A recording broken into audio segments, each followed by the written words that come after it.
Hi, I'm Michelle Begue with a look at what's happening in Latin America now. But first, our news trivia. Which Latin American country will have a museum of fear opening soon? We'll have the answer later. Ecuador has declared a state of emergency to fight rising gang violence in the country. President Guillermo Lasso announced that some 4,000 police officers and 5,000 soldiers from Ecuador's armed forces will be deployed in 3 provinces. A curfew from 11 p.m. to 5 a.m. will also be set in certain areas. The number of crimes in Ecuador has almost doubled compared to the first 3 months of 2021. On the outskirts of Colombia's capital, river pollution is seeping into the city. These clouds of foam are leaving a foul stench and creating health problems for the city of Mosquera.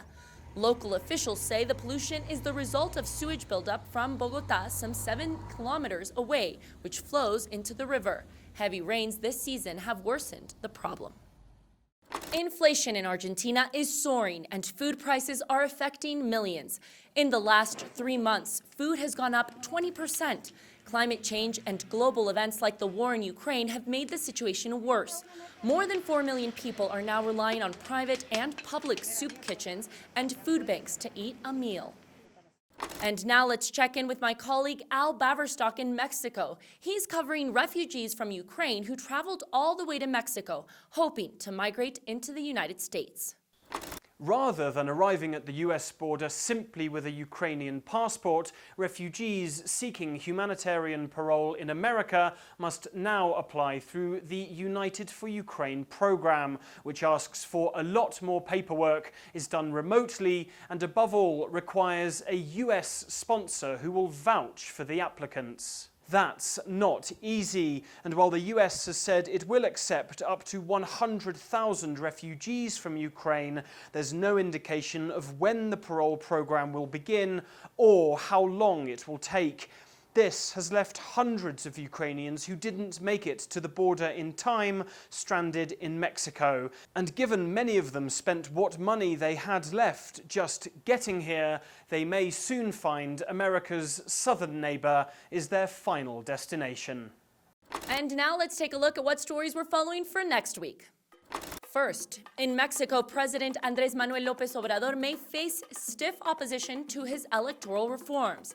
AMLO has proposed to reduce the number of legislators in the lower house from 500 to 300. The number of senators would be cut from 128 to 96. The president says his proposal would help end election fraud and create a stronger democracy. His rivals say they will fight the changes.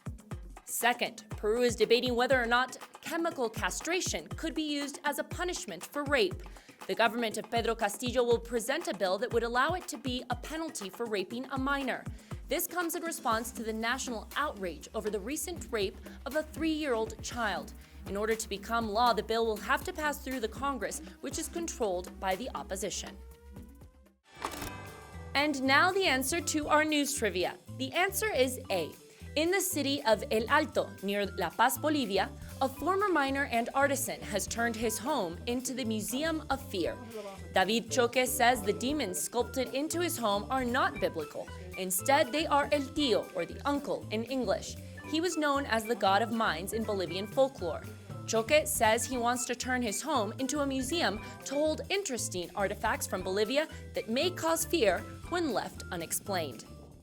And that's it for this week. We'll see you again soon on Latin America Now.